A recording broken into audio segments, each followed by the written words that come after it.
I want to talk about getting rid of bonsai trees, or culling or thinning your bonsai collection. I do this a lot, and here's why. I was gifted a Schefflera. It was a variegated Schefflera years ago, um, back before I was into bonsai, back before I was really into growing plants. And I kept that tree alive and kept it for 15 years. And even when I received it, I wasn't too into it, but it was a gift, and I had to take care of it and keep it alive. And it's hard to kill Schefflera, so I kept it alive for 15 years. And finally, I realized, I'm really tired of taking care of this tree. It's taking up space that could be occupied by other plants that I like more. And so I finally just threw it away, and got rid of it. And it's very liberating. And I started to do that more and more and realized, this tree isn't really bringing me joy. I'm kind of tired of taking on this tree, and so I get rid of it. And so I'm a big proponent of doing that. I've also heard stories about people, who are maybe past that very initial beginner stage of bonsai, and they realize they have like an epiphany. They're like, the trees I have now that I'm working on, that I've spent even years working on, they're not gonna allow me to achieve my like bonsai goals. This tree is never gonna turn into something that I want it to turn into, where it'll take many decades. And they just go and they get rid of like the majority of their collection and just start fresh. And I think it's fine to do that. I think, and those beginner trees aren't a waste at all. You learn things through the process, and you grow and you develop. Because really, I mean, trees aren't free. There's a lot of time you invest in trees, taking care of trees. So you should invest your time and energy, all that time watering, moving it around, caring for it. You should invest that on things that you really value and are going to get you produce a result that you're proud of. So that brings me to, so that's kind of the main idea of this video, but I also want to share, I was thinking about this last night actually, because I was working on a U. So I'm going to talk about some work that I've been doing on a U. So here's my U. It's a Taxus media. I mean, it's a hybrid between a Japanese U and an English U. The variety or cultivar is dark green spreader. And this is one of those trees that I've been feeling kind of ambivalent about and haven't really liked that much this last year or two. And I was staring at it last night and wondering, why am I not into this tree? And just kind of looked at it, and really I was confused because it has a lot of things going for it. I started from just ordinary garden center material, I think a few years ago. And so it has a lot of things going for it. It has really good taper. And when I planted it, I kind of wedged this rock in here to wedge it into the pot. But also it kind of has this cool root of a rock thing going. So it has a nice base. The bark is interesting too. It's got nice bark full of character. Again, good taper. The foliage is really nice. I know this is a female tree because it produces those red berries, which by the way are poisonous, just like my nightshade. Don't let your kids eat these berries. Yeah, it's really not a bad tree, and I was wondering why don't I really like it? It had kind of a straight trunk, so I took this really fat wire, which is really hard to bend, and I gave the trunk some movement, both back to this way, but also forward, because trees, you often kind of want them, I've heard, to like bow to you, and that does look nice. So I gave it some movement in the trunk. So really, it's not a bad tree, and I was like, why don't I like this tree? So I started just working on it. I unwired the branches last night, and because I thought it had been on a while, and it had set pretty well.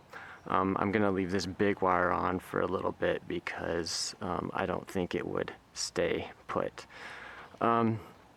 But looking at it, I realized one big reason, and finally after staring at it, I realized there was this branch right here that I thought I needed to fill this empty space right here.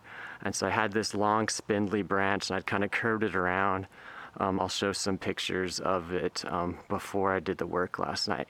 And it kind of was breaking that rule of having a branch come out of the inside of a curve.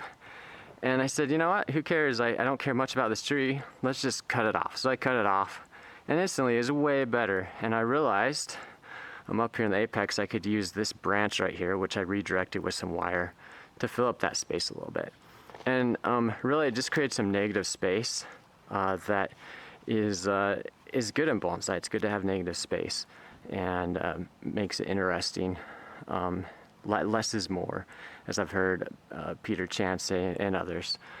So that was good. And I pruned off another branch like that.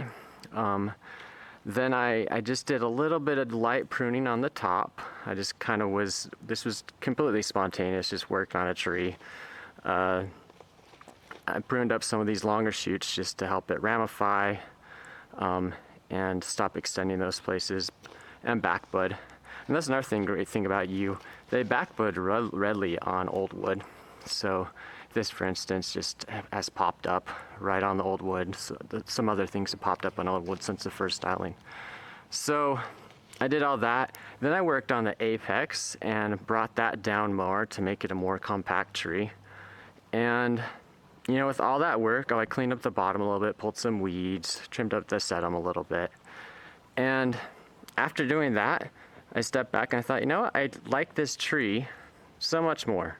I'm still a little ambivalent about it, but it really did raise my my love of this tree quite a bit. Just doing that little bit of cleanup work. I also wired some branches up here to kind of fill up this space and give it that, you know, triangle look. I'm really going for very much just a like bonsai tree type look, not necessarily a naturalistic tree, but the classic bonsai tree image of a branch here, a branch there, a branch in the back. But yeah, I like this tree a lot more, and I don't have plans to get rid of it anytime soon. I mean, I might still sell it or give it away or whatever, just plant it in the ground for my house and forget about it. But I guess so the message of the video is, you know, before you get rid of your trees that you've spent years on, you know, it's all right to do that, but maybe think about it and just maybe give your tree a little bit more time. So I'll show some before and after.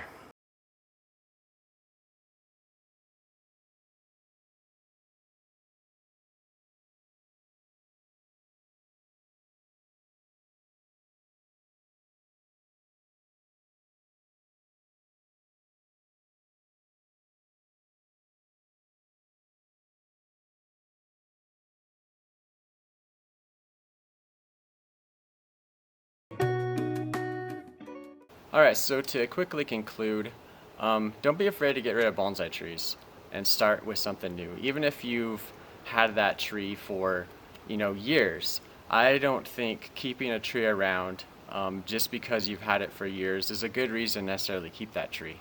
That tree might have taught you something and learned something, it wasn't a waste, but if it's not going to produce something that you like, or if you're just tired of taking care of it and it's no longer bringing you joy, get rid of it. Maybe start with something new.